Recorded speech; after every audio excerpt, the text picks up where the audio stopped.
Wednesday morning to you. This is January 29th edition of our map discussion, taking a look at the 300 millibar maps. That pesky upper level low is still over the desert southwest, and we have some phasing of the polar jet and the subtropical jet across the eastern parts of the United States. This pattern pretty much extends down to 500 millibars. That low pretty much centered directly over Arizona this morning, with a pretty stout trough over the Great Lakes at 500 millibars, with anywhere from 50 to 100, 130 knot winds across that region, down to 850 millibars. Pretty much the same type of pattern. Low over the desert southwest, trough across the Great Lakes, getting into the New England area with some 40, 45 knot flow across the Ohio River Valley.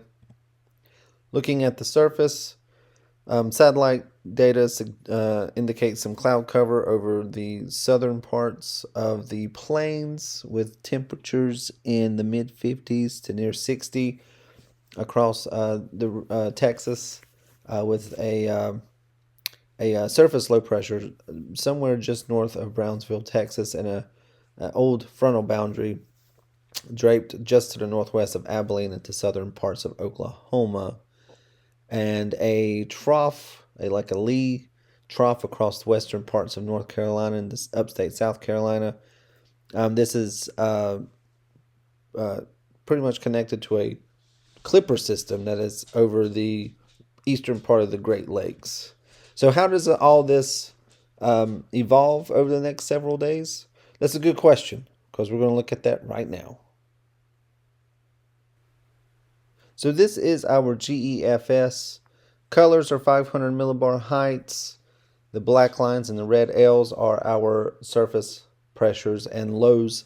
Thanks to weathernerds.org, here is our clipper system over the Great Lakes and our upper level low over the desert southwest. As we push this forward, we've been talking about this, how this upper level low ejects into the central and southern plains as we approach the end of the week, Thursday night into Friday. There's some variability still with regards to a surface low pressure centered, that and the clippers across the northern Great Lakes, as well as some low near the south of Brownsville, Texas, somewhere along the Gulf coast on the Mexico coast on the Gulf side. There you go. And a mean high pressure centered just off the coast of North Carolina, just to the east of Cape Hatteras. How this evolves, you can see that there is still a lot of variability with how this eventual absorption into the long wave trough centered over eastern Canada is how that evolves, and the surface response is still pretty questionable, although some consensus in the GEFS members as we get into Friday afternoon of some low pressure centered anywhere from Chicago through south of Detroit, Cleveland, over towards Rochester, Lake Erie, somewhere in there. Maybe even some members having some lows centered over the mid-Mississippi River Valley. But that should scoot off by Saturday morning. Meanwhile, when high pressure centered over southeastern Canada, and another looks like a clipper system approaching the Great Lakes by Sunday night into Monday morning, with another little low pressure centered over the Front Range, getting into the southern parts of the southern plains.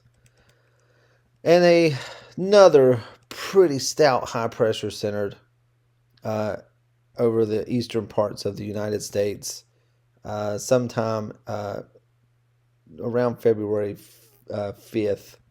That's then the 6th, getting into Thursday and Friday mornings. But look, there's a bunch of variability in the forecasts. If we look specifically about how all of this, what this means for the Carolinas and pretty much the southeastern United States, looking at the GFS, so this is one deterministic model. We have that low that's to the north.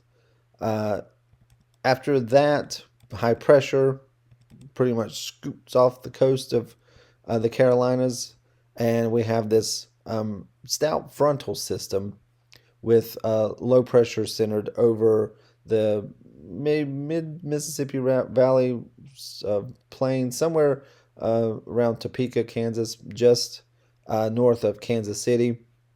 This is Friday morning.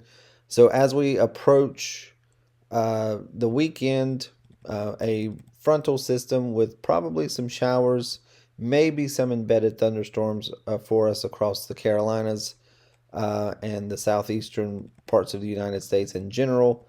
This should be short lived and be off the coast by Saturday morning, by 7 a.m. Saturday morning, with mainly some leftover showers and perhaps some rumbles of thunder across north central Florida.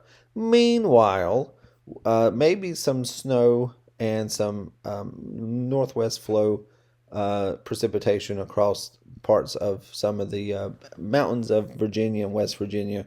Maybe perhaps getting into the northern parts of North Carolina. We'll see about that. Sunday looks pretty quiet, and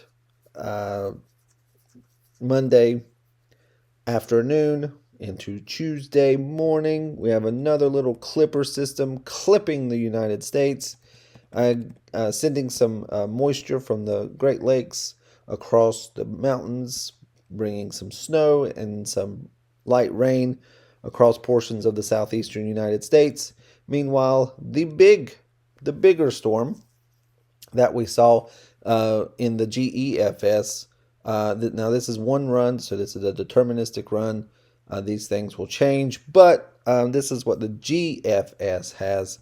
Mainly snow across parts of Illinois, the northern half of Illinois, and rain to the south. It's mainly south of the Ohio River Valley. So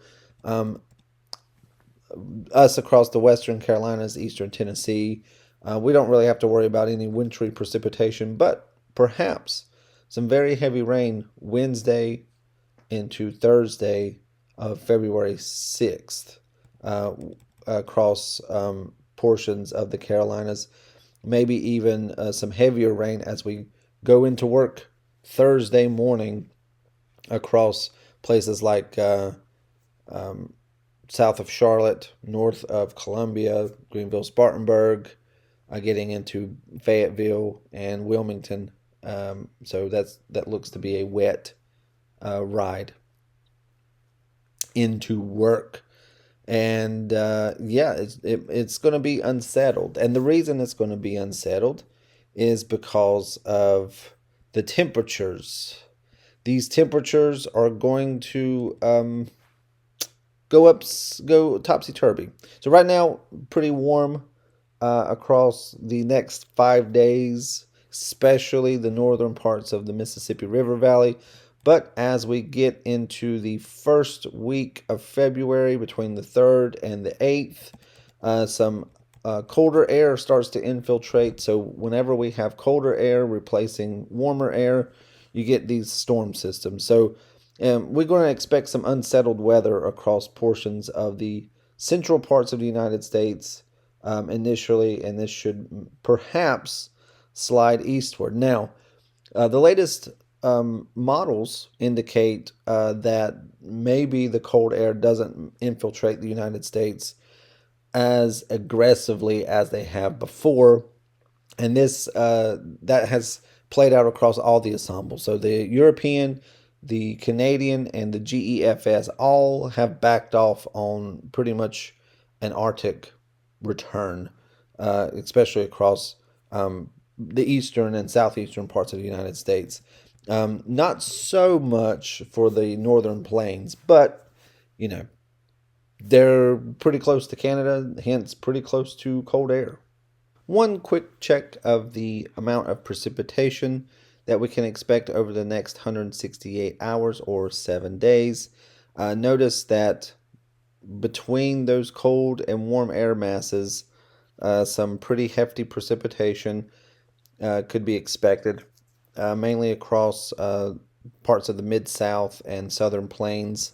This is the NBM model, so this is a conglomerate of all the deterministic models in the world, and so this pretty much paints a picture of unsettled weather across parts of the central and east central parts of the United States, and that's because of those the battle of the temperatures as we get more deeper into February, some unsettled weather across the areas where these cold and warm air masses meet.